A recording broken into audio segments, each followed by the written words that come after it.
What if the world's youngest tech billionaire vanished for a single day, ditched the wealth, the power, the name, and found out he wasn't just out of touch with reality, he was the target of it? When Grady trades luxury for anonymity, he expects perspective. What he gets is surveillance, betrayal, and a brutal crash course in the cost of conscience. Now hunted by the machine he built, he has one shot to burn it all down before it erases him first. I used to think I understood people. Hell, I built my empire by predicting them, what they'd buy, how they'd vote, who they'd follow. Data doesn't lie, right? But numbers don't bleed. My name's Grady. I'm 38. Worth somewhere north of $400 million depending on how tech stocks feel that morning. You've probably used one of my apps. Maybe all of them. Doesn't matter. Because a week ago I decided to become nobody. Not for a book deal. Not for a docuseries. Just for myself. It started after the third party in 2 weeks. Private jet to Aspen. Caviar so expensive the waiter called it blasphemy when I added salt. Women I didn't know laughing too loud. Everyone with something to sell or steal. And me? Numb. Sitting in a hot tub overlooking a mountain I didn't hike to, with a drink I didn't like and people I didn't trust. I snapped. Called my assistant Kara, the only person who didn't sugarcoat crap, and told her to clear my schedule. No phones. No press. No investors. I want to disappear, I said. She didn't even blink. How long? 1 day. She raised an eyebrow. You'll last 3 hours. Try me. So she built me a new identity. Marcus Lane. Age 41. Zero net worth. Ex-construction. Shirt from Goodwill, prepaid phone, a wallet with $12 and a bent library card. Then she dropped me off in a neighborhood where no one knew my name. Not a bad part of town, just forgotten. Peeling paint, corner stores with bulletproof glass, and signs that offered credit if you left your ID. I stepped out of the black SUV like I was walking onto Mars. Kara handed me a sandwich and a smirk. Good luck, Marcus. And just like that, I was on my own. The first hour felt like theater. I kept waiting for a camera crew to pop out. For someone to whisper, okay, cut. But it was real. And fast. By noon I was hungry again. Tried to buy a slice from a dingy pizzeria, cash only. The guy behind the counter didn't even look up. You a contractor? He asked, eyeing my jeans. Used to be, I said. He slid me a slice on wax paper. First one's on the house. You look like hell. I almost said, I own the server your payroll runs on. Instead, I nodded. Thanks. Then the spiral started. My prepaid phone buzzed. Unknown number. Text. Wanna earn $50? Help me move furniture. 244 Oak. I figured, why not? I needed the full experience. I walked 3 blocks, knocked on a rusted door, and met Ramon. Mid-50s. Hands like bricks. A face carved from tired. You strong? He asked. I shrugged. Strong enough. We moved 2 couches, a fridge, and 3 boxes that smelled like regret and mothballs. Took us 2 hours. My arms were jelly, my shirt stuck to my back. Then he handed me $40. I thought it was 50, I said. He grinned, missing a tooth. I kept a finder's fee. I laughed harder than I had in months. The sun dipped low. My legs ached. I walked down the street past a mother yelling at a kid for not finishing his homework. A teenager shot hoops using a milk crate nailed to a street lamp. A dog barked from a rooftop. No one knew me. But they saw me. And I started to realize I didn't see them. Not really. Not ever. I ended the night in a soup kitchen line. Didn't plan on eating. Just wanted to feel the space. A man behind me tapped my shoulder. You from here? No, I said. Just passing through. He nodded like he understood too well. That's when everything changed. Because across the street, a man in a black coat pulled out a phone. And took my picture. Not a random shot. Not tourist stuff. He zoomed in. Focused. I turned, but he was already gone. And suddenly, I wasn't invisible anymore. I didn't sleep that night. It wasn't the stiff cot at the halfway shelter or the strange sounds outside, sirens, dogs, a couple arguing like the world was listening. I'd heard all that before. What kept me up was that man with the phone. People take photos all the time. But this wasn't that. He aimed like he knew who I was. Focused like he'd been sent. The worst part? I'd spent a lifetime building systems that track people like him. I created privacy tools for others, but my own anonymity was leaking like a flat tire. I woke up at dawn with one goal: find out who saw me. First stop, the alley where I'd seen him disappear. It was empty except for a shopping cart filled with scrap metal and a stained mattress with "No God Hair" spray painted on the wall behind it. I found a spent cigarette on the curb, still warm. Someone had been there recently. Then I heard the laugh. Not loud, but sharp. Like it was waiting to be noticed. I turned fast. A kid, maybe 12, leaning against a dumpster. Hoodie up, eyes narrowed like he'd been trained to see through lies. You looking for that guy in the coat? He asked. My throat tightened. You saw him? Yup. Been around all week. Same time. Just watches. Then he walks east. You know where he goes? The kid scratched his head, then held out his hand. I smiled. Finder's fee. He nodded. Inflation, man. I slipped him a 5. It was most of what I had left. He pointed. Abandoned church on Clarkson. Red bricks, boarded windows, no cross. Creep Central. I ran.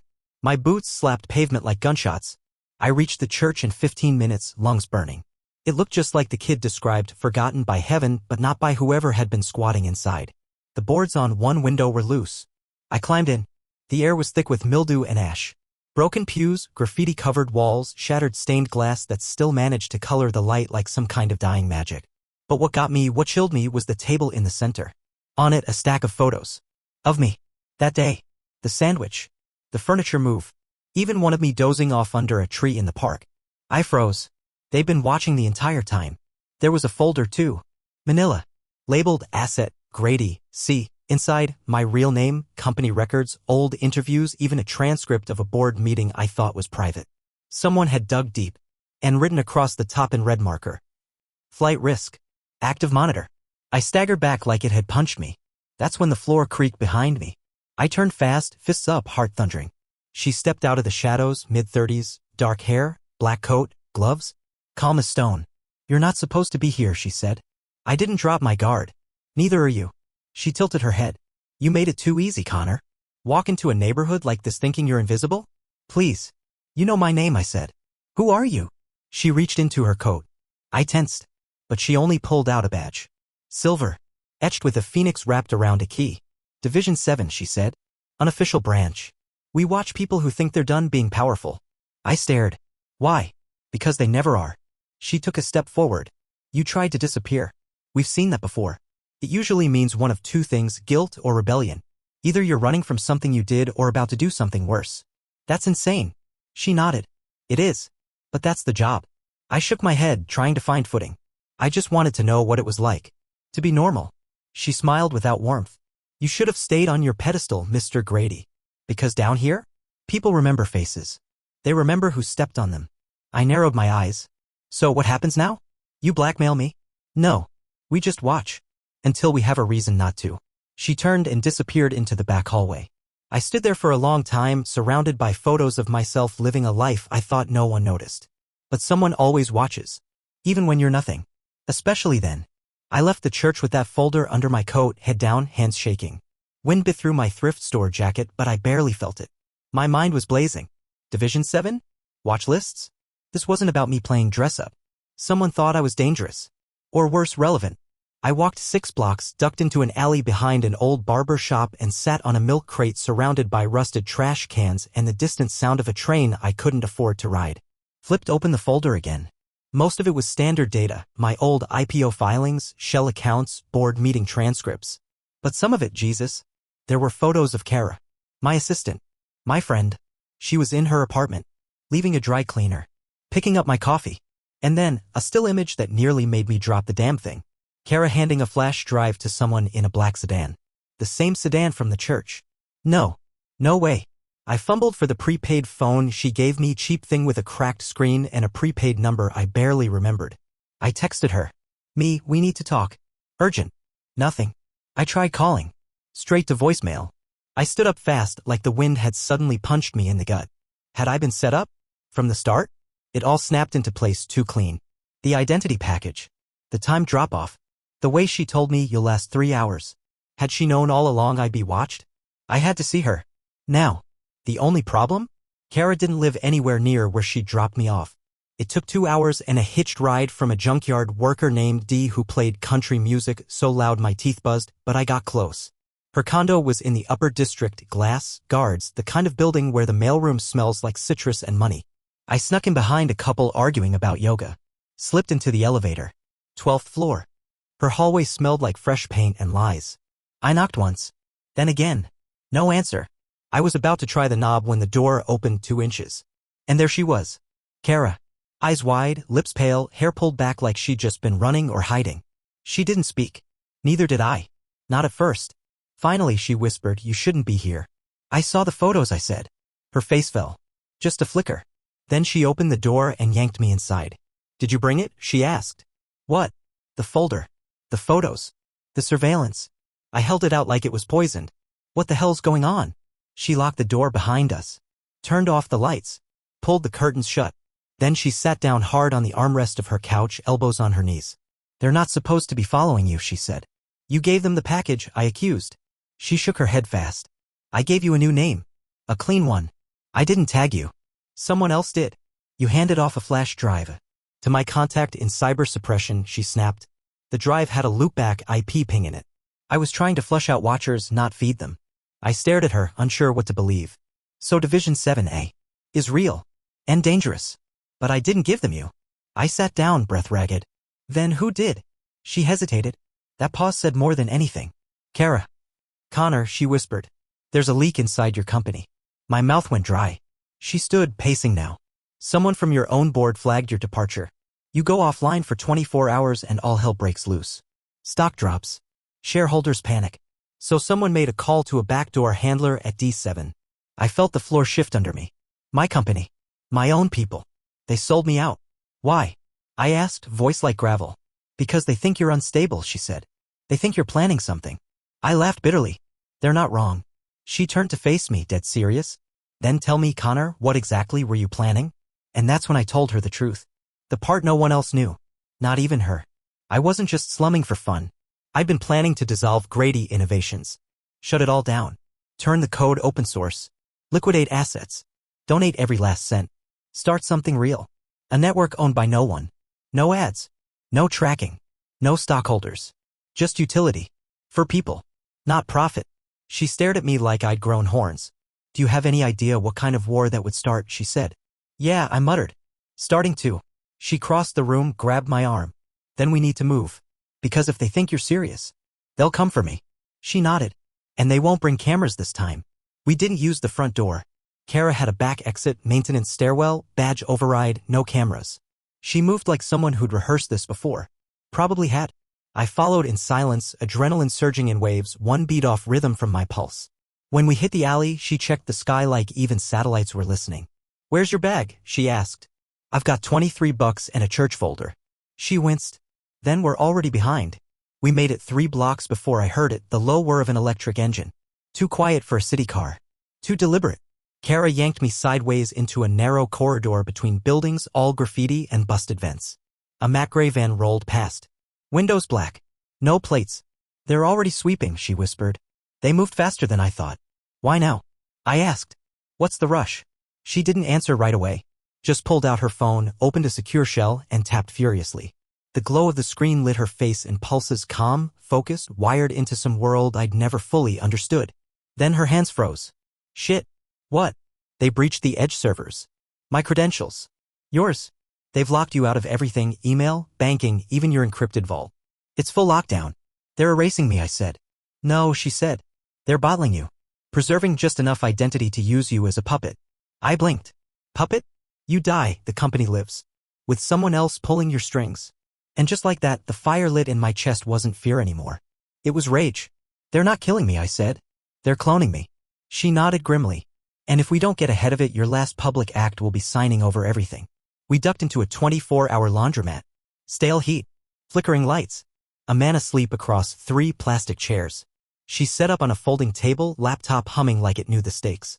I watched the code scroll, the screen splitting into windows, logins, notes. How long do we have? I asked. She didn't look up. Hours. If that. I paced between dryers, thoughts spinning harder than the drums. I'd built Grady Innovations from nothing. 10 years of no sleep, 20 billion lines of code, and 1,000 moments where I could have cashed out and didn't. Because I wanted to build something clean. And now it was being ripped out of my hands, sanitized, weaponized. I was the threat. Me. Because I wanted to shut it down. I thought back to the man in the soup kitchen line. The look he gave me, you don't know this world. And I didn't. But I did now. And I wasn't going to walk away quietly. Kara cursed under her breath. What? I asked. They've seeded a replacement. An AI construct of you. Press releases scheduled. Board announcement ready to drop. Hell, they even drafted a speech for you about restructuring in pursuit of global inclusion. I blinked. They made a fake me? She turned the screen so I could see. It was me. My face. My voice. My cadence. Only it wasn't. The eyes were wrong. The pauses too smooth. It was a version of me scrubbed of hesitation, guilt, soul. They'll say you suffered a breakdown, she said. Took a retreat. Came back clear-headed and ready to optimize. And nobody will question it, I muttered. Because that's exactly what they want me to say. I felt like the ground was peeling up under me. You can stop it, she said. How? Burn it first. I stared at her. She was serious. You want me to crash my own legacy? No, she said. You want to. You said it yourself. Clean slate. No owners. No chains. But everything I've built will be used to break people, she said, firm. Unless you torch it first. I sat down hard. My head spun. She slid a drive across the table. Black. Unlabeled. Felt heavier than it should have. Payloads inside, she said. Wipe script. Server logic bomb. You run it at the core data node, it sets off a cascade, slow, quiet, undetectable until it's too late. Full wipe in 24 hours. I stared at the drive like it might bite me. What happens after that? I asked. She shrugged. They come for you harder. Or they give up. Either way, you won't be rich. You won't be powerful. You'll be free. I looked at my reflection in the dryer glass. Messy hair. Scratched face. Tired eyes. But something else too. A man. Stripped of armor. And maybe, for the first time, real. I picked up the drive. Kara met my eyes. You sure? No, I said. But I'm done being careful. We hit the road before the laundromat's dryer buzzer finished its cycle. I shoved the payload drive deep into my sock. Stupid hiding place, but the smart ones are always the first to get searched. Kara had a plan. Of course she did. She always had a plan. What she didn't have was time. The core node, she said, hands white-knuckled on the wheel, is still in the original building, downtown, underneath the old facade. They never moved it. Too risky. Too many redundancies. And you're sure they haven't isolated it yet? Depends how fast they realized I was the one who gave you the drive. I swallowed. Which they probably already have. Exactly. So we've got maybe 90 minutes before they lock the room or fill it with armed rent-a-cops. The city swelled around us. Glass towers, angry traffic. The quiet dread of people staring at screens that fed them curated lies. This was my world. I built it. And now I had to break it. The entrance we needed wasn't marked. It used to be a freight dock. Now it was a side-access fire exit that Kara's old clearance might still spoof. Security's tied to biometric retention unless they did a full reset this week, she said as we parked in a loading zone marked, no parking. Violators towed. I stepped out, heart hammering. My palms were sweating. She handed me an ID badge. This'll get you past the first door. The rest is on you. What about you? She hesitated. I'll stay close. But if I go in with you, they'll know. If you go alone, they'll hesitate. They'll want to confirm identity before taking a shot. That didn't make me feel better. I nodded anyway. The freight door was dull gray with a rusted handle and a biometric pad that glowed faint blue. I swiped the badge. Beep. Green. The lock clicked. I stepped inside. Fluorescent lights flickered like something out of a morgue. The air smelled like coolant and history. Pipes clanked in the walls. My footsteps echoed louder than I liked. Down 2 flights of stairs, through a coated steel door, and I was there. The room was smaller than I remembered. A rectangular server core, glowing gently like a sleeping beast. For towers. Redundant. Efficient. Expensive. This room had cost $22 million when we built it. I stood there for a second, just breathing. Then someone behind me said, "You made it farther than I expected." I turned. He stepped out from the shadows, arms crossed. Casual like this was just another Tuesday. Black turtleneck, perfect hair. His name was Maddox, head of security, and the biggest bastard I ever trusted. "They said you'd come back," he said. "Didn't think you'd be this stupid." I didn't respond, just stared him down. He took a step closer. "You always were the idealist. But here's the thing, Connor, ideals don't scale. Profit does." I held the drive tighter in my fist. "You sold me out." "No," he said. "You did. The second you decided the people didn't need guidance. They need a shepherd. You wanted to let the wolves run free. He reached for his belt. I moved first. Tackled him hard. We hit the floor in a tangle. He grabbed my collar. I slammed his head into the metal rack. Once. Twice. He groaned, dazed. I jammed the drive into the primary port. The server hissed like it felt pain. Code unfurled on the main screen. Black on green. Initializing wipe sequence. Maddox lunged, grabbing my leg. I kicked free, staggered backward. Don't do this, he growled, blood running from his scalp. You're killing everything. No, I said, panting. I'm saving what's left. He reached for a panel, override kill switch. I pulled the fire suppression lever. Alarms shrieked. Foam jetted from the ceiling. Freezing cold. Maddox slipped on the slick floor, choking. I ran. The hallway blurred. My lungs ached. My heart was a grenade. At the top of the stairs, Kara was waiting. Her eyes widened. You did it. I nodded. Timer set. 24 hours. She grabbed my hand. Then we better get invisible. And that's when the power cut out. Not just the building. The block. The city. Everything went black. Kara cursed. They're rebooting manually. Trying to trap the sequence. We need to scramble it, I said. She pulled out her backup laptop, fingers moving faster than lightning. I've got a tethered signal. 1 minute, maybe 2, before they lock the subnet. The sky outside glowed red with emergency lights. People screamed in the street. Power loss like this triggers chaos. You started a war, she muttered. No, I said. I just lit the fuse. The blackout wasn't random, it was targeted. Kara said it was a scramble block, a digital chokehold meant to isolate the payload, stop the cascade before it burned too deep. But the thing about fires? You can't always tell when the sparks catch. We ducked into an abandoned subway entrance 2 blocks away, surrounded by flickering exit signs and the thick stink of mildew and hot iron. Kara's laptop balanced on her knees, cables hanging from her backpack like spider legs. I kept lookout while she coded, the glow of her screen making her look more ghost than person. They're fighting it hard, she said.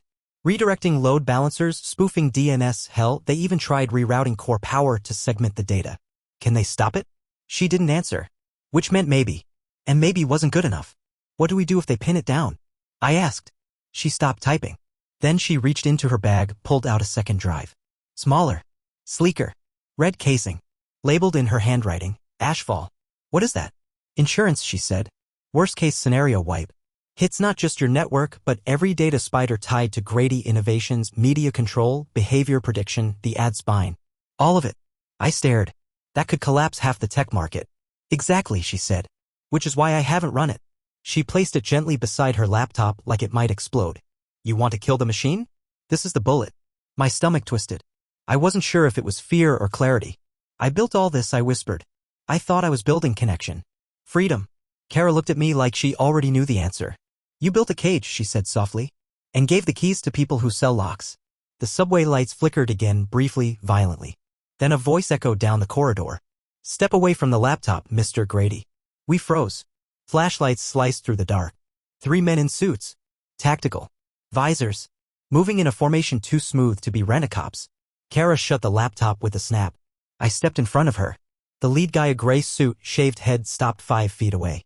You're coming with us. What happens if I don't? He smiled. You don't get another chance to explain yourself. To who? Shareholders. Government partners. Agencies with 3-letter acronyms you've never even heard of. So, what, this is a PR capture? No, he said. It's a cleanup. And you're the stain. He stepped forward, hand on a baton that probably wasn't just a baton. Final warning. Kara stepped out from behind me. You touch him, I run Ashfall. He paused. You're bluffing, he said. She raised the drive. Want to test that? He hesitated. It was slight, but it was real. And that's when we ran. I grabbed Kara's hand and we bolted down the corridor. Boots pounded behind us. We ducked into side tunnels, heartbeats like drum solos, breath catching in our throats. They're splitting up, she hissed. I pulled us into a breaker room. Locked the door. Pushed a file cabinet in front of it. She dropped to the ground, yanked open her laptop again. 10% left, she said. Payload's still crawling through the final archive servers. Once it hits the nucleus, they'll never root it out. What do we do till then? She looked up at me, eyes fierce. We hold. The door rattled behind us. Metal groaned. Then, boom. Flashbang. Light swallowed the dark. I shielded Kara with my body. Pain exploded across my back like someone had lit me on fire. The room filled with white noise, my ears ringing. Through the haze I saw boots. A face. A barrel. Then I heard a shot. But it wasn't from them. The man with the baton crumpled. Then another. Chaos. A fourth figure stepped in, hood up, face hidden, gun drawn with steady hands. Go, they shouted. Move now. We didn't wait to argue. They covered our retreat, 2 more shots echoing off steel and concrete. We burst into the service corridor, through a back hatch, out into cold air that tasted like blood and freedom. The stranger followed, breathing hard. Kara wheeled on them. Who the hell are you? The figure pulled back their hood. And I swear, my heart stopped. It was my brother. Tyler. Dead 6 years. Or so I thought. I hadn't seen Tyler in 6 years. Last I heard, he was living off the grid somewhere in the Rockies. No phone. No taxes. No ties. I figured he'd OD'd or just walked into the wilderness and never came back. But here he was, alive, armed, and dragging us into a stolen van with bullet holes in the rear bumper. What the hell, Ty? I gasped as he floored it. He grinned like we were kids again, stealing Dad's truck for a joyride. Heard my big brother finally decided to blow up his empire. Thought I'd come back and watch the fireworks. Kara stared at him, stunned. You know him. Used to, I muttered, wiping blood from my mouth. Thought he was dead. Nah, Tyler said, flicking a switch that dimmed all interior lights. Just didn't like what the world became. Figured if I disappeared, maybe it couldn't drag me down. You've been in hiding, I said, still stunned. All this time. Watching. Waiting, he said. You were always the golden one. The builder. I figured you'd see it eventually. See what? That you were fueling the beast. I didn't argue. Not anymore. Kara leaned over from the passenger seat. We've got about 20 minutes before Ashfall finishes tunneling through the last firewall. Once that happens, boom, I finished. But it wouldn't be an explosion. Not one you could see, anyway. It'd be a silent purge. A digital ghost fire. Code unraveling code. Systems failing. Markets trembling. And my name scrubbed from every file, every server, every algorithm that ever tried to predict the future through profit and pain. You ready for that, Connor? Tyler asked.